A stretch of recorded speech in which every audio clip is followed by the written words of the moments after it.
Bonjour, c'est Cryptolyse. Aujourd'hui, on va parler de EGLD, la crypto-monnaie de la blockchain Elrond. Alors Elrond, je vous en parle déjà depuis un certain temps. Je suis pas forcément un aficionados d'Elrond, mais je trouve que c'est une blockchain qui est quand même intéressante. C'est pour ça que je vous la couvre régulièrement. Alors, au niveau d'Elrond, ce qu'il faut comprendre, c'est que c'est une blockchain qui a pour vocation de devenir globalement une des solutions les plus scalables et qui résout toutes les problématiques des blockchains à l'heure actuelle. Il y en a beaucoup qui la comparent comme étant l'Ethereum Killer. Est-ce que c'est vrai ou faux? Ça, c'est à vous de le décider. Pour ma part, je trouve qu'en effet, elle a des points positifs, mais aussi des points négatifs. Alors, la première chose à déterminer au niveau de Elrond, c'est qu'elle fait beaucoup parler d'elle, notamment par ses rewards de stacking.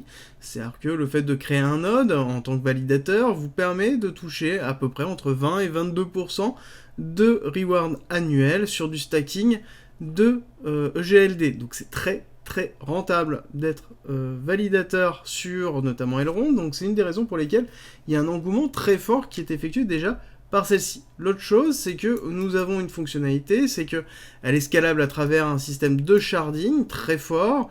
Nous avons à côté la notion de metachain qui permet d'avoir tout cet écosystème qui se construit autour de EGLD, et bien sûr nous avons les nodes qui sont en cours.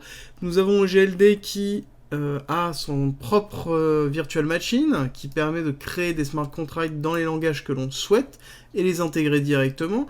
Donc ça permet d'avoir quand même quelque chose qui est scalable, à faible coût et surtout relativement stable dans son lancement et dans sa mise en place, dans la mise en place de son écosystème.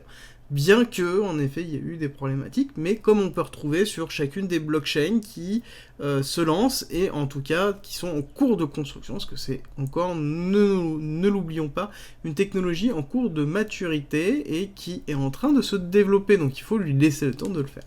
L'autre point à noter au niveau de GLD, c'est que c'est une blockchain qui a pour vocation d'offrir des services spécialisés aux entreprises. Donc ils ont une solution d'entreprise pour pouvoir tout simplement créer à partir de EGLD, à partir de Elrond directement, une blockchain spécialisée et propre à la société. Donc c'est pour ça qu'on a notamment ce cursus qui est effectué, qui est la solution personnalisable de GLD, donc avec justement l'API initiale, vérifier ce qui se passe, enfin en tout cas les besoins réels, faire la solution sur mesure et ensuite livré avec la tarification. Donc il ne faut pas oublier que GLD derrière a cette notion de vente d'une solution personnalisée, une solution technologique qui est donc la blockchain à travers leur blockchain qui est le GLD. Donc c'est excessivement positif, en tout cas pour moi au niveau de l'écosystème, parce que rien que déjà sur ça, ça permet d'avoir de la blockchain un petit peu partout et c'est le plus important de mon côté. Alors, on m'a beaucoup dit que je ne suivais pas assez GLD et que ça bougeait beaucoup, donc j'ai décidé de faire un tour sur beaucoup de choses. Première, c'est au niveau de l'adoption map de GLD, alors qui date de septembre 2021, ils ne l'ont pas mis à jour. D'accord, impossible de retrouver une map qui est mise à jour réellement, et je vais vous expliquer un petit peu pourquoi, en tout cas, ma vision de ça. Alors déjà, c'est un écosystème qui est plutôt grandissant, qui, je pense, a beaucoup évolué. On a eu beaucoup de partenariats, notamment avec Elrond, sur des géants du paiement, avec Elrond qui était très agressif dessus, donc c'est logique que l'on retrouve après derrière beaucoup de paiements qui vont être mis en place, et on le sait que Elrond a pour vocation d'aller dans le secteur justement de la mise en place de paiements effectifs, comme on peut le voir ici. Alors il y a des nouveaux acteurs qui ont été rajoutés, hein, bien évidemment en plus, et je pense que ça ne va pas s'arrêter là. Elrond, derrière, va devoir travailler, même si c'est déjà le cas, la notion d'interopérabilité. On sait qu'ils sont en train de le faire, ça se fait au fur et à mesure, ils sont intégrés au fur et à mesure, mais néanmoins ils n'ont pas de véritable volonté, comme on peut le retrouver sur certains, de pouvoir créer une notion d'interopérabilité très forte. Alors ça c'est le premier petit point négatif pour moi de mon côté. Le deuxième petit point négatif qui se trouve par rapport à ça, c'est qu'au niveau de leur roadmap, si on regarde, on a des déplacements qui sont effectués régulièrement, notamment la stacking phase 4 devait être en Q1 2022 qui a été retardée. Pour l'instant, j'ai toujours pas de nouvelles dessus. On a du retard qui est en train de s'accumuler au niveau de la roadmap. Alors vous allez me dire, c'est un petit peu comme toutes les autres, je suis tout à fait d'accord. mais c'est juste que pour moi ça se rajoute un petit peu. Il y en a certaines qui avancent très très vite, notamment quand on regarde ce qui se passe avec Avalanche ou Matic, où on a justement des accélérations énormes qui sont en train d'effectuer, avec les super chains qui sont créés, avec tout ce qui se crée autour de ça, on a une forme d'accélération plutôt que de ralentissement, alors que sur EGLD, on a une forme de ralentissement. Forme de ralentissement qui, je pense, si on est totalement factuel, et en prenant un petit peu de recul, qui est lié, je pense, principalement au lancement de Maillard. Ce qui s'est passé lors du lancement de Maillard, avec l'incentive qui a été donné et effectué au niveau de Elrond, je pense que ça n'a pas forcément fait beaucoup de bien à tout simplement la blockchain en elle-même, et qu'il y a beaucoup de personnes qui ont été impactées, notamment sur ce lancement de Maillard. Pour rappel, nous avons Maillard qui a été lancé, donc qui est le DEX principal d'Elrond, avec une incentive qui était assez colossale, de plus d'1 milliard de dollars, donc je crois que c'était 1,5 milliard si je dis pas de bêtises, donc quelque chose qui était vraiment colossal. Des rewards qui étaient juste impressionnants, en stackant tout simplement les EGLD sur Maillard, on touchait des mex, et on avait un nombre de rewards qui était juste colossal. Néanmoins, ce qui s'est passé, c'est que ça allait tellement vite qu'on a un cours de l'EGLD qui a craqué, tellement haut, que du coup, à un moment donné, il n'était plus rentable de le faire, et entre-temps, ils ont décidé de changer la façon dans laquelle ils ont géré justement cette incentive, ce qui a entraîné un massive dump et une difficulté de reprendre derrière.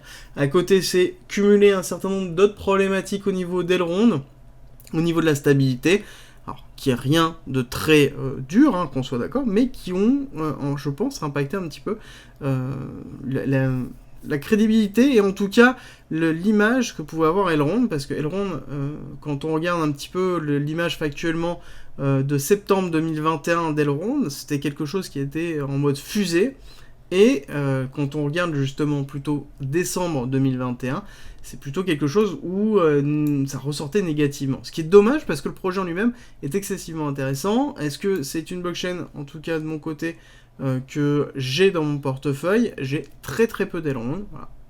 Très très peu, parce que c'est pas forcément un projet que je suis suffisamment, et que déjà de base j'affectionne suffisamment. Voilà, je trouve qu'il y a d'autres projets qui m'intéressent plus, sur lesquels j'ai des bacs plus importants, mais après c'est chacun fait comme il le souhaite. Maintenant on va attaquer la partie technique.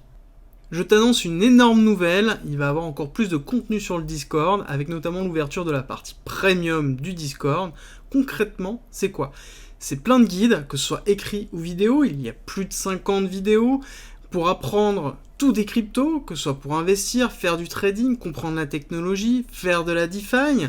Il va y avoir en plus des exemples de portefeuille et de bagues, le mien de bagues et de portefeuille sur lequel je vais expliquer tous les tenants et aboutissants, des dossiers sur les futures pépites, des dossiers d'analyse fondamentale du marché, des indicateurs, des stratégies d'optimisation DeFi, et bien évidemment des signaux spot, futurs et investissements, avec en plus un canal fiscalité, un canal juridique, des canaux de discussion, plein d'autres choses, et ça ne va pas s'arrêter là.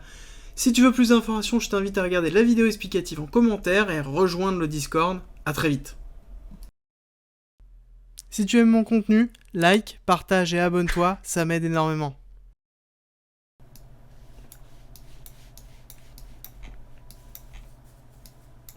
Partie technique qui est intéressante, avec notamment une phase d'accumulation qui se trouve ici, avec une accélération du cours, consolidation, réaccélération, reconsolidation, et ensuite on a une mise en place ici d'une réaccumulation de Wyckoff, avec un BC, AR, ST, SO, UT, UTAD. Donc on a bien ici le ST qui a pris la liquidité du BC, donc nous sommes bien dans une réaccumulation. Le SO a été agressif avec prise de liquidité de l'AR, accélération pour prise de liquidité du SC à travers l'Uptrust, donc l'UT, et derrière deuxième accélération avec l'UTAD. L'UTAD a été le point culminant avec prise de liquidité très forte, et ensuite forcément on a une redescente pour une stabilisation du cours, et normalement dans une principe de réaccumulation, on n'est pas censé redescendre en dessous du point bas du début de cette réaccumulation. Alors, ce qui est intéressant de voir, c'est par rapport à ce que je vous expliquais, c'est cette phase-là d'accumulation et d'accélération très vite sur la notion du lancement de Maillard, et c'est principalement ce qui a fait mal, parce qu'on regarde cette accélération énorme qui a eu lieu pendant quelques jours, allez, juste parce que c'est intéressant de le voir, nous avons fait une augmentation de quasiment, on a doublé le prix. Ouais, on a doublé le prix. Et quand on regarde après la chute, bah forcément, on a eu vraiment un gros impact. Après, c'est vrai que l'impact en lui-même a été accentué par notamment la chute du BTC qui a eu lieu, la chute de la crypto-monnaie en général, de la sphère crypto-monnaie sur cette fin 2021.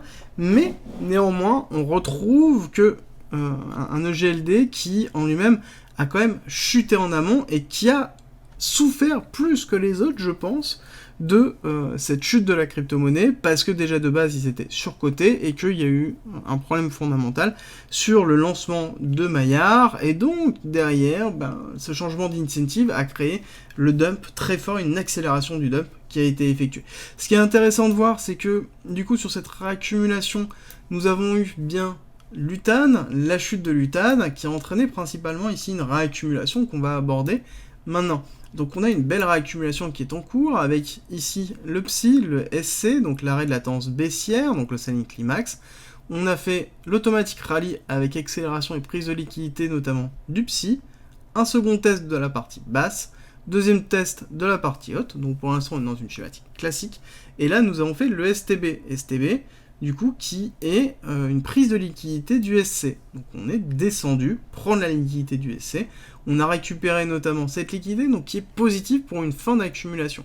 Est-ce qu'on va avoir une deuxième baisse? En effet, nous pouvons avoir le spring, c'est quelque chose qui est normalement attendu dans une schématique d'accumulation et qui n'est pas obligatoire. Ce qui est intéressant de voir, c'est que notamment par rapport aux différents points que je vous avais donnés sur cette impulsion baissière, qui est pour moi la véritable impulsion baissière liée à la chute du cours, donc qui est dissociée de la partie ici, c'est cette impulsion très forte, accélération très forte, qui a été faite notamment sur la problématique de Maillard, donc une problématique réelle qui s'est effectuée, qui n'était pas forcément liée vraiment au cours en lui-même, alors que là, celle-ci, c'est vraiment lié au cours, et c'est l'impulsion baissière qui nous a amené dans l'accumulation. Donc c'est l'impulsion baissière qui nous donne plus ou moins les objectifs pour cette fin d'accumulation. Et on voit que on a travaillé ici le 1,618, d'accord, donc zone que je vous avais donnée depuis quand même un certain temps, avec justement cet order block où on a eu une belle réaction qui a été effectuée. Néanmoins, ce qui est intéressant de voir, c'est qu'on a toujours la liquidité qui se trouve dans les 63$, on est passé sous la barre des 100$, nous sommes dans la spot zone, donc je vous avais dit que c'était une spot zone qui était assez large, parce que je considère que GLD est un bon projet, est un projet qui peut monter très haut, et en l'occurrence, il est intéressant de pouvoir rentrer et lisser sa DCA si on le souhaite, tout simplement pour pouvoir après rentrer dans le projet et accumuler. Il est essentiel de comprendre que ce type de projet-là, en lui-même, peut prendre du temps, donc il ne faut pas être pressé, on peut continuer à descendre, nous avons notamment la cible ici de prise de liquidité à 64$, et ensuite nous avons l'objectif suivant, donc de cet objectif 1,618, nous avons l'objectif 2 qui correspond à l'order block qui se trouve ici, en dessous de la prise de liquidité de saut, à 40$, donc on pourrait très bien retrouver un spring, ici, dans les 40$. Pour pouvoir repartir plus haut. Donc ça, c'est très important à retenir. Alors, est-ce qu'on va y aller tout de suite? On peut très bien avoir ici une accélération du cours haussière pour aller travailler notamment la zone des 140-150 et ensuite redescendre faire le spring. D'accord? On n'est pas obligé d'avoir une continuité baissière parce que si on n'a pas de réaccélération haussière, nous n'avons pas de notion de spring. C'est juste une continuité du STB qui est effectuée.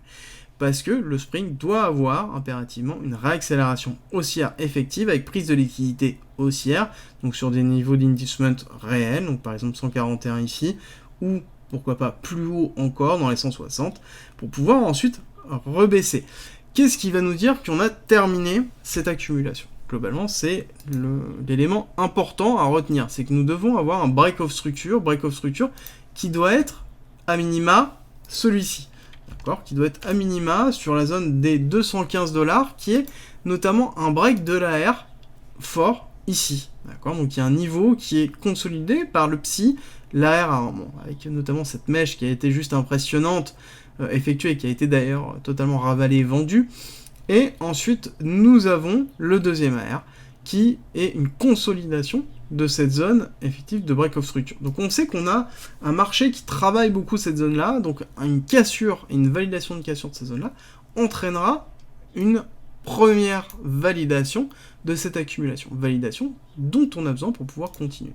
Donc ça voudrait dire qu'on aurait quelque chose comme ceci, cassure effective, voire peut-être accélération un petit peu plus haussière, retravail d'une zone basse, pas forcément aussi bas, mais on peut aller quand même assez bas, et ensuite redépart à la hausse. Donc on peut avoir quelque chose comme ça qui se met en place, et qui sera en même temps cohérent sur notamment la schématique Heliotis qui est en cours de vague 1, vague 2, avec derrière des objectifs vague 3 qui pourraient nous amener un EGLD à 1000$. Donc quelque chose sur le long terme, il faut bien avoir conscience de ça, hein. C'est que c'est pas quelque chose qui va arriver dans les 6 prochains mois, mais qui peut arriver sur du très long terme, donc 2 ans, enfin, très long terme pour de la crypto, hein. Donc 1 an, 2 ans, 3 ans, possiblement avec derrière une maturité de l'écosystème et une continuité de l'évolution des use cases qui sont construits. Merci d'être resté avec moi jusqu'au bout. Abonne-toi, partage si t'as aimé et rejoins-nous sur Discord. C'est avec plaisir qu'on t'accueillera. Et à très vite.